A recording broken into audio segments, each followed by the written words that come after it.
समाजवाद और यंत्रों का प्रयोग।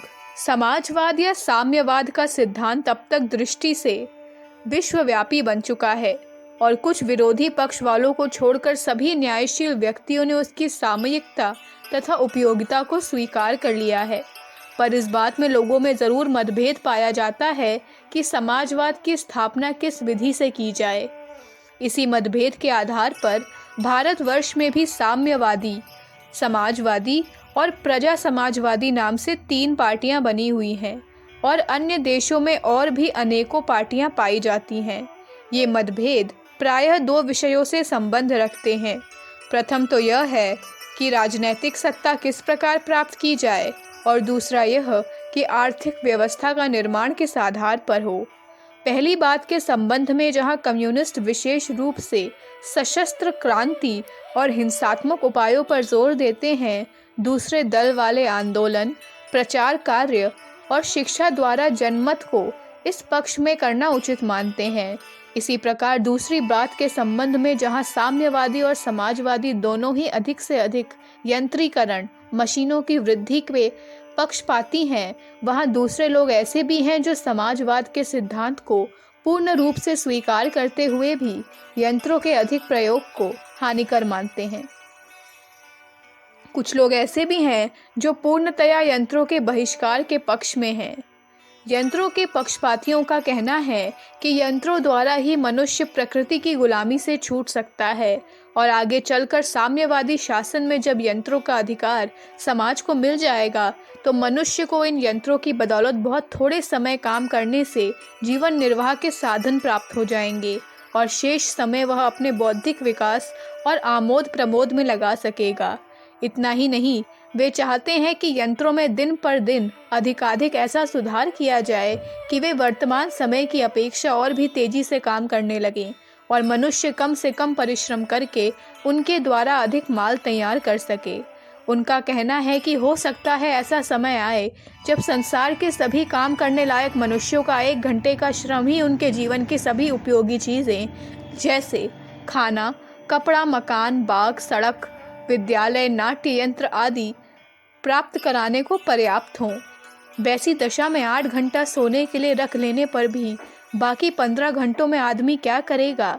इस समय का उपयोग मनुष्य अपनी अपनी रुचि के अनुसार साहित्य, संगीत और कला के निर्माण में या उसके रसास्वादन में लगा सकेंगे।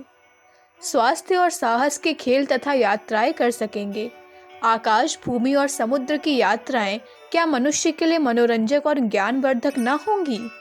मनुष्य, पशु, पक्षी तथा दूसरे छोटे छोटे जंतुओं के मनोविज्ञान का अनुसंधान या अध्ययन कर सकता है। दर्शन और विज्ञान संबंधी खोजों में लग सकता है। चिकित्सा संबंधी अभी तक हल ना हो सकने वाली कितनी ही समस्याओं को हल कर सकता है। यात्राएं, क्रीड़ा और नाट्य ऐसी चीज़ें हैं जिनमें आदमी चाहे उतना समय दे सकता है, पर यह कल्पना बहुत युक्तियुक्त नहीं जान पड़ती। अन्य विचारकों का यह भी ख्याल है कि इस प्रकार जब मनुष्य श्रम से छुट्टी पा जाएगा तो कुछ 100 वर्षों के भीतर उसमें अवश्य ही निष्क्रियता और आलस्य का भाव उत्पन्न हो जाएगा तथा शारीरिक और मानसिक दृष्टि से उसका ह्रास हो जाएगा। कुछ भी हो, हमको यह मशीनों की गुलामी अधिक रुचिकर नहीं जान पड़ती और हमारा ख्याल है कि इस हद तक प्रकृति से अलग हो जाने का परिणाम मनुष्य के लिए कल्याणकारी नहीं हो सकता। मशीनों के पक्षपातियों का यह कहना कि यदि मनुष्य यंत्रों का प्रयोग छोड़ दे तो वह पुनः अफ्रीका के जंगलों में रहने वाले हबशियों या ऑस्ट्रेलिया के जंगलियों की सी हालत में पहुंच जाएगा, कोरा शुष्क तर्क है। प्राचीन काल में भी अनेक समाजों ने बिना यंत्रों के ऊंचे दर्जे की नैतिक चारित्रिक उन्नति की थी। इसके प्रमाण मौजूद है। मिस्र, चीन आदि दूर देशों की बात छोड़ भी दें तो हमारे ही देश में अशोक, विक्रम, भोज आदि शासकों के काल में बिना यंत्रों के जिस उच्च कोटि की सभ्यता के प्रमाण हमको मिलते हैं उसकी तुलना हबशियों या जंगलियों से कोई दुराग्रही ही कर सकता है। हमको तो यह स्पष्ट दिखलाई पड़ रहा है कि वैज्ञानिक आविष्कारों के फल से मनुष्य को उतना लाभ नहीं हो रहा जितनी की हानि। इन आविष्कारों के कारण मनुष्यों के रहन सहन में नकलीपन बहुत बढ़ गया है, जिससे उसका स्वास्थ्य और सहन शक्ति घटती जाती है। ज़रा ज़रा से परिवर्तनों के लिए उसे दवा का सहारा लेना पड़ता है और फिर भी रोगों की बढ़ती ही होती जाती है। कपड़े की मिलों द्वारा बेशुमार कपड़ा बनने का ही यह परिणाम है कि आज करोड़ों व्यक्ति बिना आवश्यकता के ही बनियान, कमीज, बास्केट, कोट, पतलून, टोपी आदि कई कई वस्त्र सदैव लादे रहते हैं और अपने शरीर को सूर्य के जीवन प्रदायक प्रकाश और शीतल पवन के प्रफुल्लित करने वाले गुण से वंचित रखते हैं। इसी प्रकार चमड़े के कारोबार की वृद्धि से मनुष्य को हर समय जूता पहनने की आदत लग गई है और इसके फल से वे भूमि के स्वास्थ्यप्रद स्पर्श से वंचित रह जाते हैं। आवागमन के यंत्रों की बहुलता से ही अनेक लोगों को पैदल घूमने फिरने का अभ्यास नहीं रहा, जिसका उनके स्वास्थ्य पर घातक प्रभाव होता है। वे लोग पढ़ लिख कर भी मूर्ख समझे जाने लायक हैं, जो यंत्रों द्वारा मनुष्य को इस प्रकार निर्बल और परावलंबी बनते देखकर भी केवल राजनैतिक अथवा आर्थिक कारणों से यंत्रों का समर्थन करते हैं। अगर आज संसार के विभिन्न देशों में शत्रुता बढ़ रही है अथवा कुछ देश संसार भर पर अपना आर्थिक प्रभुत्व स्थापित करना चाहते हैं, तो ये सामयिक बातें हैं। यंत्रों के विरोधी अगर सतयुग का सा समय लाने की अभिलाषा करते हैं, तो उसका आशय यह नहीं कि आज ही तमाम लड़ाई के जहाजों, वायुयानों और रेलों को तोड़ फोड़ कर रख दो, पर इन चीज़ों का सामयिक आवश्यकता के लिए उपयोग करते हुए भी हम यह कह सकते हैं कि इनका प्रचार जानबूझकर और अनावश्यक रूप से न बढ़ाया जाए और जनता के सामने आदर्श यही रखा जाए कि जिस कार्य में और जिस स्थान में यंत्रों के बिना काम चल सके, तो वैसा अवश्य किया जाए। उदाहरण के लिए, अगर हाथ के करघे द्वारा कपड़ा बनाने से वह मिल के कपड़े की अपेक्षा द्योड़े या दुगने भाव का पड़े, तो इसमें कोई ऐसी बात नहीं कि जिससे देश पर आपत्ति आती हो। बजाय इसके हाथ द्वारा काम करने से दुगने तिगुने लोगों को काम मिल सकेगा, लाखों व्यक्तियों की बेकारी दूर हो सकेगी।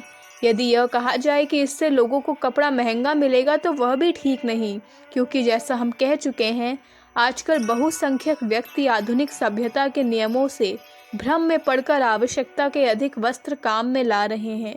भारत जैसी आबो हवा के देश में इससे बहुत कम वस्त्रों से काम चल सकता है और उस तरह का रहन सहन स्वास्थ्य की दृष्टि से भी हितकारी है। यही बात और भी बहुत से यंत्रों के संबंध में कही जा सकती है। हमारे कहने का यह भी आशय नहीं कि सब प्रकार के यंत्रों का पूर्ण रूप से त्याग कर दिया जाए।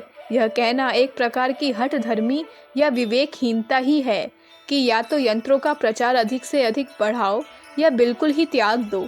मनुष्य को अब इतना अनुभव हो चुका है कि वह निर्णय कर सके कि किस हद तक और किन प्रकार के यंत्रों का प्रयोग मनुष्य के लिए हितकारी है और किस प्रकार का प्रयोग हानिकारक है। सच पूछा जाए तो आजकल जिन यंत्रों का आविष्कार और प्रचार हो रहा है, उसमें सार्वजनिक हित का कोई ख्याल नहीं रखा जाता। आजकल इसका एकमात्र आधार पूंजीपतियों के नफ़ा के ऊपर है। जिस चीज़ में उनको अधिक नफ़ा मिलेगा, उसी प्रकार के यंत्रों की वे उन्नति करने का प्रयत्न करेंगे। उसके लिए आविष्कार करने वालों को धन और प्रोत्साहन देंगे और पत्र पत्रिकाओं पुस्तकों द्वारा जनता का ध्यान उस ओर आकर्षित करेंगे। रिस्ट वॉच, फाउंटेन पेन, बिजली का टॉर्च, बाइसिकल आदि कितनी ही ऐसी चीज़ें गिनाई जा सकती हैं जिनका प्रचार पिछले 25-30 वर्षों में ही अनेक गुना बढ़ गया है। पर कोई यह नहीं कह सकता कि कलाई में अधिक संख्या में घड़ी बांधने के कारण लोग पहले से अधिक समय के पाबंद हो गए हैं, अथवा फाउंटेन पेनों की अधिकता से लोग अधिक विद्या प्रेमी बनते जाते हैं। इन सब से बढ़कर मिसाल सिनेमा की है। सभी समाज हितैषी इसको विषतुल्य बताते हैं और वास्तव में इसके कारण कम उम्र के लड़कों का चारित्रिक पतन हो रहा है, पर यह दिन दूना बढ़ता जा रहा है। इन सब का आशय यही है कि यंत्रों की तरक्की और प्रचार में इस समय जनता के हित का कोई प्रश्न नहीं है। उसमें मुख्य उद्देश्य पूंजीपतियों द्वारा धन कमाना ही है। हमारे कथन का सारांश यही है कि यंत्रों का प्रचार और उपयोग सर्वसाधारण के लिए विशेष हितकारी नहीं है और अभी तो उससे लाभ के स्थान में हानि ही अधिक दिखलाई पड़ती है। इसलिए राजनैतिक और सामाजिक नेताओं का कर्तव्य है कि यंत्रों के उपयोग को सीमित और नियंत्रित करके मनुष्य को जहाँ तक संभव हो शारीरिक श्रम और हाथ द्वारा कार्य करने की प्रवृत्ति को बढ़ावा दें।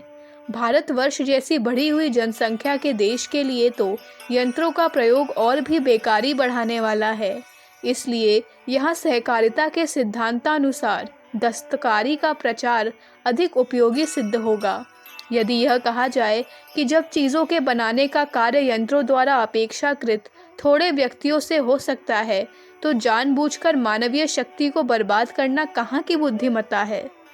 क्यों न उतने मनुष्यों को उपार्जन के किसी अन्य काम में लगाया जाए।